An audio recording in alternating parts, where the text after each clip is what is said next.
안녕하세요. 김성길 목사와 함께하는 GTS 말씀 묵상 시간입니다. 오늘은 5번째 주간의 4일차 말씀 묵상을 하도록 하겠습니다. 4일차는 하나님 마음 느끼기입니다. 하나님은 인격적인 분이시고 살아계신 분이십니다. 그래서 성경을 보면 하나님이 때로는 진노하셨다. 하나님이 때로는 기뻐하셨다. 또 다윗을 만나니 내 마음이 합한 자다. 또 솔로몬의 기도를 들으실 때 네가 구하는 것이 내 마음에 합당하다, 맞다.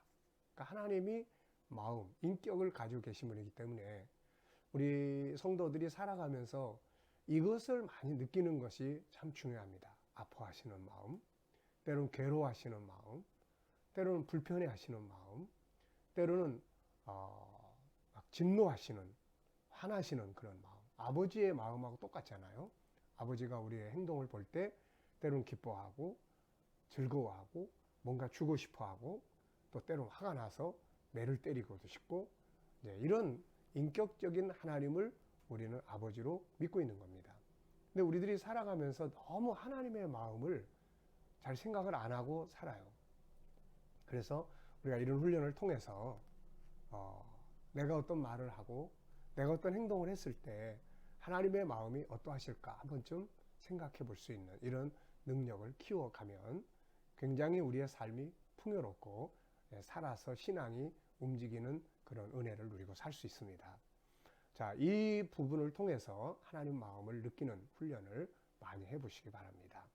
자, 그러면은 오늘도 마태복음 3장 1절부터 12절까지를 우리가 2번 읽겠습니다.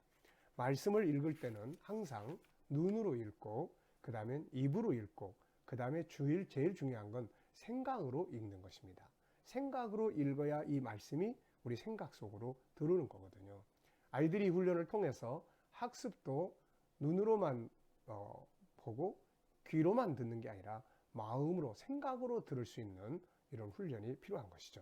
자, 그럼 우리가 말씀을 읽을 때는 눈으로, 입으로, 생각으로 읽자 이런 생각을 가지고 보시기 바랍니다. 그때 세례 요한이 이르러 유대 광야에서 전파하여 말하되 회개하라 천국이 가까이 왔느니라 하였으니 그는 선지자 이사야를 통하여 말씀하신 자라. 일러스되 광야에 외치는 자의 소리가 있어 이르되 너희는 주의 길을 준비하라 그가 오실 길을 곧게 하라 하였느니라. 이 요한은 낙타토롯을 입고 허리에 가죽띠를 띠고 음식은 메뚜기와 석청이었더라. 이때 예루살렘과 온 유대와 요단강 사방에서 다 그에게 나와 자기들의 죄를 자복하고 요단강에서 그에게 세례를 받더니 요한이 많은 바리새인들과 사두개인들이 세례 베푸는 대로 오는 것을 보고 이르되 독사의 자식들아 누가 너희를 가르쳐 임박한 진노를 피하라 하더냐. 그러므로 회개에 합당한 열매를 맺고 속으로 아브라함이 우리 조상이라고 생각하지 말라. 내가 너희에게 이르노니 하나님이 능히 이 돌들로도 아브라함의 자손이 되게 하시리라. 이미 도끼가 나무 뿌리에 놓였으니 좋은 열매를 맺지 아니하는 나무마다 찍혀 불에 던져지리라. 나는 너희로 회개하게 하기 위하여 물로 세례를 베풀거니와 내 뒤에 오시는 이는 나보다 능력이 많으시니 나는 그의 신을 들기도 감당하지 못하겠노라. 그는 성령과 불로 너희에게 세례를 베푸실 것이요 손에 키를 들고 자기의 타작마당을 정하게 하사 알곡은 모아 곡간에 들이고 쭉정이는 꺼지지 않는 불에 태우시리라. 아멘. 한 번 더 보겠습니다. 그때 세례 요한이 이르러 유대 광야에서 전파하여 말하되 회개하라 천국이 가까이 왔느니라 하였으니 그는 선지자 이사야를 통하여 말씀하신 자라. 일러스되 광야에 외치는 자의 소리가 있어 이르되 너희는 주의 길을 준비하라 그가 오실 길을 곧게 하라 하였느니라. 이 요한은 낙타토롯을 입고 허리에 가죽띠를 띠고 음식은 메뚜기와 석청이었더라. 이때 예루살렘과 온 유대와 요단강 사방에서 다 그에게 나와 자기들의 죄를 자복하고 요단강에서 그에게 세례를 받더니 요한이 많은 바리새인들과 사두개인들이 세례 베푸는 대로 오는 것을 보고 이르되 독사의 자식들아 누가 너희를 가르쳐 임박한 진노를 피하라 하더냐. 그러므로 회개에 합당한 열매를 맺고 속으로 아브라함이 우리 조상이라고 생각하지 말라. 내가 너희에게 이르노니 하나님이 능히 돌들로도 아브라함의 자손이 되게 하시리라. 이미 도끼가 나무 뿌리에 놓였으니 좋은 열매를 맺지 아니하는 나무마다 찍혀 불에 던져지리라. 나는 너희로 회개하게 하기 위하여 물로 세례를 베풀거니와 내 뒤에 오시는 이는 나보다 능력이 많으시니 나는 그의 신을 들기도 감당하지 못하겠노라. 그는 성령과 불로 너희에게 세례를 베푸실 것이요 손에 키를 들고 자기의 타작마당을 정하게 하사 알곡은 모아 곳간에 들이고 쭉정이는 꺼지지 않는 불에 태우시리라. 아멘. 자, 눈을 감으시고 한번 전체 말씀을 한번 이렇게 흐름을 생각해 보시기 바랍니다. 그때에 세례 요한이 유대 광야에 이르러서 외쳤는데 그가 외친 내용은 회개하라 천국이 가까이 왔다. 그런데 이것은 선지자 이사야가 한 말씀을 이루는 것인데 선지자 이사야는 광야에 외치는 자에게 소리가 있어 주의 길을 예비하라. 그가 오시는 길을 평탄하게 하라. 이것을 이루게 되었다. 세례 요한은 가죽 양떼 옷을 약대 털옷을 입고 허리에 갈대를 띠고 메뚜기와 석청을 먹었다. 그리고 이 예루살렘, 유대, 요단강 주변에서 사람들이 다 그에게로 나와서 자기들의 죄를 자복하고 그리고 세례를 받았다. 그때에 세례 요한이 세례를 줄 때 많은 바리새인과 사두개인들이 그에게로 다가왔다. 이때 세례 요한은 그들에게 외치기를 이 독사의 자식들아, 너희가 임박한 하나님의 진노를 누가 피하라 하더냐. 너희도 회개에 합당한 열매를 맺어라. 그리고 속으로 우리가 아브라함의 자손이야 라고 하지 마라. 이는 하나님은 돌멩이 가지고도 아브라함의 자손을 만들 수 있다. 그러므로 너희도 회개에 합당한 열매 맺지 않으면 이미 도끼가 나무 뿌리에 놓였으니까 열매를 맺지 못하면 찍어서 불에 던져질 거다. 나는 지금 너희들에게 물로 세례를 주거니와 내 뒤에 오시는 이는 나보다 능력이 크시니 나는 그분의 신을 들기도 합당하지 않다. 그분은 오셔서 성령과 불로 세례를 줄 것이다. 그리고 알곡과 쭉정이를 갈라내요. 알곡은 곳간에, 쭉정이는 불에 태우시게 될 것이다. 네. 자, 이 흐름이 우리가 생각으로 말씀을 읽으면 이렇게 우리 안에 와서 저장이 됩니다. 그동안 우리가 이 5째 주간 동안 마태복음 1, 2, 3장까지 왔습니다. 성경 전체가 우리 속에서 살아 역사한다는 얼마나 큰 행복이고 축복입니까? 이 방법대로 잘 훈련을 하시면 말씀이 우리 안에서 계속 저장이 되게 될 것이에요. 자, 그러면 이제 4일차 질문입니다. 광야에서 질문은 보물을 찾는 키라고 했습니다. 숨겨진 보물을 찾아내는 키니까 이 키를 잘 활용하셔야 돼요. 그래서 질문을 귀찮다고 하지 말고 질문에 집중해서 생각을 많이 해보시기 바랍니다. 1번, 광야에서 외치는 세례 요한을 보시는 하나님의 마음은 어떠하셨을까? 광야에서 세례 요한이 회개하라, 천국이 가까웠다, 이걸 막 외치고 있을 때 하나님의 마음은 굉장히 기뻐하셨을 것입니다. 오늘 우리가 어디에 가든지 예수 그리스도를 말하고 천국을 외칠 때, 말할 때 그걸 보시는 하나님의 마음은 아주 후련하시고 기뻐하실 겁니다. 네. 둘째 질문입니다. 사람들이 세례 요한에게 와서 자기들의 죄를 자복하고 세례를 받았는데 이들이 자기 죄를 자복하는 것을 보실 때 하나님 마음은 어떠하셨을까? 자식들이 잘못을 저질렀을 때 화가 나지만 그 잘못을 가지고 와서 엄마 미안해, 나 이러이러한 잘못했는데 용서해줘, 미안해, 그러면 부모의 마음은 언제든지 용서해주고 기분이 아주 좋게 되겠죠. 하나님 마음도 마찬가지입니다. 그리고 뭔가 은혜를 주시고 싶어 할 거예요. 하나님이 가장 기뻐하시는 것은 무엇인가? 시편 51편 16절로 17절을 보면은 하나님이 가장 기뻐하는 것을 설명해 놨어요. 내용을 보면 주는 제사를 즐겨하지 아니하시나니 그렇지 않으면 내가 드렸을 것이다. 주는 번제를 기뻐하지 아니하시나이다. 하나님의 구하시는 제사는 상한 심령이라. 하나님이 상하고 통회하는 마음을 주께서 멸시하지 아니하시리라. 그러니까 마음을 아프게 자기 잘못을 뉘우치는 것, 이것이 화려한 예배보다도 제사보다도 훨씬 하나님이 기뻐하신다는 것입니다. 나는 나의 죄를 자복해 본 일이 있는가? 그때 그것을 보시는 하나님 마음은 어떠하셨을까?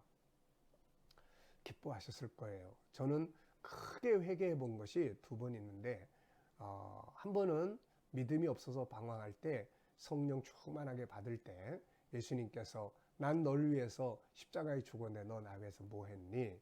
이 말씀 앞에서 참 많이 회개했던 것이 있었고, 또 한 번은 혈육을 위해서 기도할 때, 새벽마다 기도할 때 하나님이 너는 혈육 하나를 위해서 기도하는데 지금도 세계 수많은 나라에서는 수많은 사람들이 지옥 불소로 들어가고 있다. 이걸 보는 내 마음이 어떠한지 한 번이라도 생각을 해봤느냐. 사실 그때만 해도 세계라는 것, 선교라는 것 생각해 본 일이 없죠. 근데 하나님은 나만 구원하는 게 아니라 세계를 구원하고자 하는 것이 하나님의 마음이었어요. 그때 저는 하나님 마음을 느끼면서 참 많이 울었고 회개했고, 그리고 선교의 비전을 위해서 우리 교회가 탄생하게 된 것입니다. 자, 우리가 이렇게 회개라고 하는 것은 하나님을 기쁘시게 하고 또 우리 자신도 기쁘고 아주 시원하고 또 자유하고 치유되는 역사를 일으키는 겁니다. 반대로 죄가 있음에도 회개하지 않고 있다면 그걸 보시는 주님의 마음은 어떠하실까? 속상하죠. 자식이 분명히 잘못을 저질렀어요. 근데 내가 뭐 잘못했느냐 그러고 부모한테 대들고 그러면 참 속상하겠죠.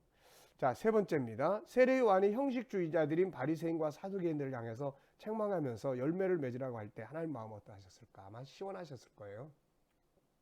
종교 지도자들이 부패하고 타락하고 막 그럴 때 하나님 마음이 얼마나 속상하겠습니까? 그런데 그것을 향해서 이 선지자가 막 이 독사의 자식들아 회개하라 그럴 때 하나님의 마음이 굉장히 시원하시고 아마 크게 공감하셨을 것입니다. 믿는 사람들이 진실성 없이 행동하거나 교회에서의 모습과 교회 밖에 다른 행동을 할 때 그걸 보시는 하나님 마음은 어떠하실까? 우리가 교회 안에서의 모습과 밖에 나가서의 모습, 이게 다를 때 또 진실성이 없이 행동할 때 우리 믿는 자들이 그걸 보실 때 하나님 막 속상할 거예요. 네, 화나시고 안타까워하시고. 자, 네 번째는 세례 요한이 그 뒤에 오실 하나님의 아들 예수님을 증거했습니다. 자기를 말하지 않고 자기 자신이 잘났다고 말하지 않고 세상은 다 자기를 이야기해요. 자기 성공담을 이야기해요. 그런데 세례 요한은 내 뒤에 오시는 분이 있다. 예수님을 증거했어요. 우리도 이렇게 살아야 되는 거예요. 내가 아니고 내 뒤에 계시는 이, 내가 아니고 내 옆에 계시는 그분을 말하고 자랑할 수 있어야 되죠. 이럴 때 하나님의 마음은 굉장히 기뻐하셨을 겁니다. 오늘 나의 모습, 나의 언어, 나의 삶을 하나님이 다 보고 계십니다. 무슨 말을 하고 있고 어떤 행동을 취하고 있고 이런 모습을 볼 때 하나님이 어떤 마음을 가지고 날 보고 계실까? 한번 하늘을 한번 보십시오. 하나님 보시기에 어때요? 저를 보시면서 어떤 마음 드세요? 야, 너의 마음을 보니까 내 마음이 너무 기쁘다. 정말 내 마음이 합당하다. 너의 행동이 나를 영화롭게 만든다.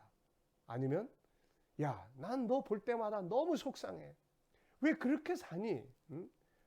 그럴 때마다 난 너무 마음 아파. 막 화가 난다. 주님 어떠십니까? 네. 하고 싶은 말씀이 있다면 무엇일까? 주님 말씀해 보세요.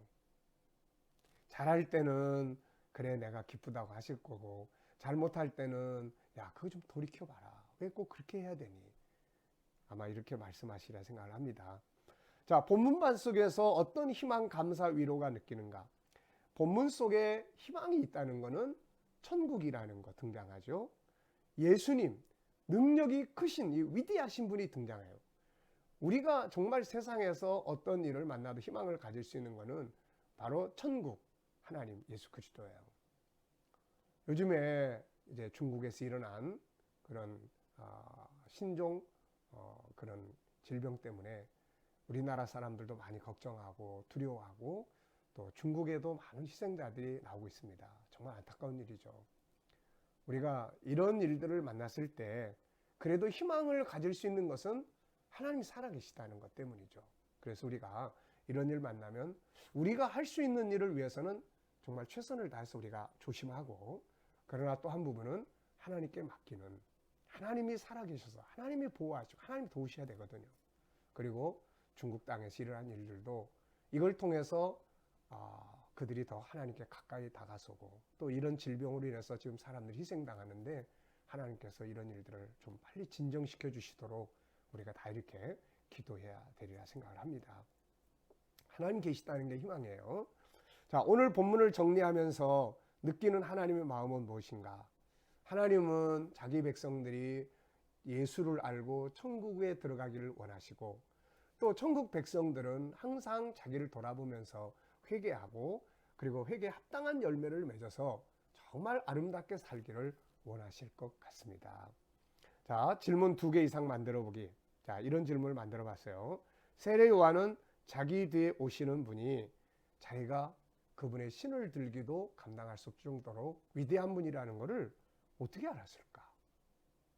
물론 나중에 이제 요한복음을 가보면은 하나님께서, 성령께서 이걸 알게 해주셨다, 이렇게 기록을 하고 있습니다. 두 번째 질문은, 주님이 내 안에 오시기 위해서 나는 무엇을 길을 닦아야 될까? 예수님 우리 삶에 오셔야 되잖아요. 세례 요한은 주의 길을 준비한다고 했는데, 우리는 어떻게 해야, 뭘 준비해야 그분이 내 안에 오실 수 있을까? 이런 질문을 해봤고요. 세 번째는, 바리새인과 사두개인들은 왜 독사의 자식들이라는 말을 들을 정도로 잘못 살고 있었을까? 이런 생각을, 질문을 해봤습니다. 자, 그러면 오늘도 우리가 이 본문 말씀들을 기억하고 하나님의 마음을 조금 더 생각해보고, 이럴 때 그분은 어떤 마음이 드실까 한 번쯤 생각해보고 살아가는 그런 날이 되시기 바랍니다. 기도하고 마치겠습니다. 하나님 아버지, 감사합니다. 하나님 살아계셔서 힘들고 어렵지만 희망이 있고, 천국이 있어서 희망이 있습니다. 하나님, 지금 우리나라, 또 중국에서 시작된 이 질병 때문에 우리나라 사람들도 염려하고 두려워하고 있습니다. 중국에서 많은 희생자들이 생기고 있습니다. 하나님, 이러한 때에 우리들이, 사람이 해야 될 일은 열심히 잘하게 하시고, 그러나 마지막은 하나님의 도우심이 필요합니다. 이 나라를 지켜주시고, 속히 이 질병이 소멸되게 하시고, 또 특히 주의 이름을 부르는 성도들의 머리 하나 상하지 않도록 지켜주시고, 하나님, 또 중국 땅에 있는 백성들을 불쌍히 여기시고, 그 땅에서 일어난 질병도 속히 소멸되게 하여 주옵소서. 특히 공산주의 국가인 그 나라 사람들이 이런 일을 통해서 하나님을 깨닫게 하시고 하나님을 의지할 수 있는 그런 역사가 있게 하여 주옵소서. 주님, 오늘도 우리 자녀들, 친척들, 하나님 알지 못하는 자들 속히 돌아오게 하여 주시고, 또 이 나라의 지도자들에게 바른 판단력 주셔서 어려운 때 이 나라를 잘 이끌어갈 수 있도록 은혜 베풀어 주시옵소서. 또 하나님, 세계 곳곳에 있는 선교사님들, 특히 또 다른 나라에 있는 선교사님들, 그들의 어려운 현장들 지켜주시고 인도해 주시옵소서. 북한의 교회와 성도들에게도 믿음 지킬 수 있는 능력을 부어 주시옵소서. 오늘도 또 이 말씀과 함께 살아가는 우리 모든 성도들 머리털 하나 상하지 않도록 보호하시고 지켜주시고 역사해 주시옵소서. 감사합니다. 예수님의 이름으로 기도드리옵나이다. 아멘.